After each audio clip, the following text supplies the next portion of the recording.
قانون سازی سے یہ ہو سکتا ہے اور پارلیمنٹ کر سکتی ہے. بالکل آخری سوال سر موجودہ حالات میں اپنی جو ساکھ ہے اس کو برقرار رکھنے کے لیے عدلیہ کو کیا کرنا چاہیے؟ بہت سارے سوالیہ نشان اٹھتے ہیں خاص طور پر سوشل میڈیا اور آگے پیچھے. سر جی، عدلیہ کو سب سے پہلے تو اپنے جتنے اس طرح کے فیصلے ہیں جہاں پہ کہ کوئی شخص پارٹی نہیں تھا، جہاں کسی شخص کو سنا نہیں گیا، یا جہاں پہ کہ انہوں نے ڈائریکٹلی کسی اسٹیچوٹ کو یا کانسٹیٹیوشن کے پروویژنس کو وائلیٹ کیا، اور جہاں پہ کہ عدلیہ ایسے ایریاز میں گھس گئی جس طرح کے پارلیمنٹیرینز کو ڈسکوالیفائی کیا انہوں نے حکومتیں جو ہیں الٹ دی. انہوں نے پیپلز پارٹی کی جو حکومت تھی یوسف رضا گیلانی صاحب کی، پوری کابینہ کو گھر بھیج دیا، پوری حکومت کو گھر بھیج دیا. پھر انہوں نے میاں نواز شریف کی پوری حکومت اور کابینہ کو گھر بھیج دیا. تو یہ سارے فیصلے عدلیہ کو چاہیے کہ ان کو ریوزٹ کریں اور لارجر بینچز بنائیں، اور اپنی جو اس طرح کے جو انکنسسٹنٹ فیصلے ہیں ان کی نوک پلک درست کریں. اسی طرح سے جس طرح ابھی ہم دیکھ رہے ہیں کہ کراچی میں جو عمارتیں گرائی جا رہی ہیں اور وہ لوگ باقاعدہ حکومت کی میونسپیلٹی کی یا کراچی میونسپل کارپوریشن کی سینکشن سے وہاں بیٹھے تھے، ان کو نکالا جا رہا ہے، جبکہ اسلام آباد میں بہت سارے ایسے لوگ تھے جن کی کہ پراپرٹیز جو ہیں ریگولرائز کی گئی ہیں. تو یہ جو اس طرح کا تضاد ہے جہاں پہ کہ ان ایکول اپلیکیشن آف لا ہے، تو یہ سارے فیصلے لارجر بینچز بنا کے، اور کل ملا کے یہ 15 سے 20 فیصلے بنیں گے، اور یہ لارجر بینچ آرام سے 1 مہینے میں یہ سارے ڈسپوز آف کر کے، ان کو کلعدم کر کے، ان کے جو کانسیکوینسز ان کو انڈو کریں، اور اس میں کوئی بہت بڑے اخراجات نہیں آئیں گے، بلکہ اس میں پرانے بہت سارے ججز جو ہیں وہ بھی بحال ہو جائیں گے. اور اگر ان کی کچھ پینشنری بینیفٹس ہیں، آپ ان کو بھی پینشنری بینیفٹس دیں، اور یہ جو موجودہ ججز ہیں جو اپنے پینشنری بینیفٹس بہت زیادہ کیے ہیں ان کو کم کریں، اور تاکہ ساروں کو اکوموڈیٹ کریں. بیکاز آپ حیران ہوں گے سن کے کہ ایک ہائی کورٹ کا جج،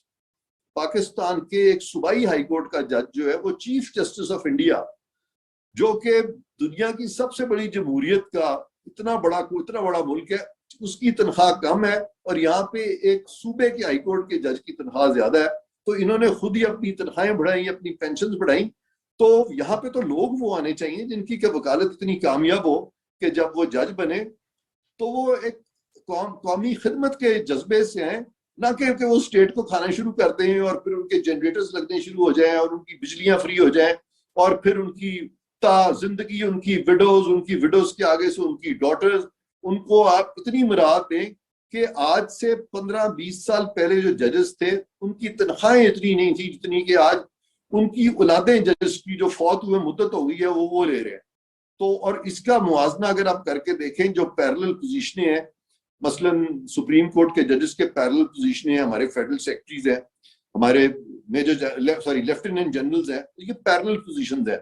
تو وہاں پہ تنخواہیں بھی کم ہیں، وہاں پہ بلکہ محکمے بہت بڑے ہیں وہاں پہ، مثلا چیئرمین ریلویز ہیں، چیئرمین وابڈا ہیں، تو لاکھ 1.5 لاکھ کی نفری ان کے نیچے ہے،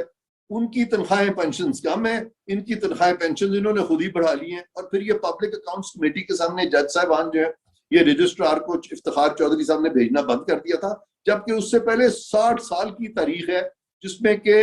یہ پبلک اکاؤنٹس کمیٹی کو بھی جواب دیتے، آڈیٹر جنرل آف پاکستان کو بھی جواب دیتے، کیونکہ آڈیٹر جنرل آف پاکستان جو ہے وہ سارے پاکستان کو آڈٹ کرتے ہیں، اس سے کوئی مبرہ نہیں ہے. لیکن وہ سپریم کورٹ نے خود ہی اپنے آپ کو انڈیپینڈنس آف جوڈیشری کے نام پہ ایکسکلوڈ کر لیا، جو میں سمجھتا ہوں صریحاً خلاف قانون، خلاف آئین ہے. اور یہ تمام چیزیں جو ہے ان کو درست اگر کیا جائے تو پاکستان میں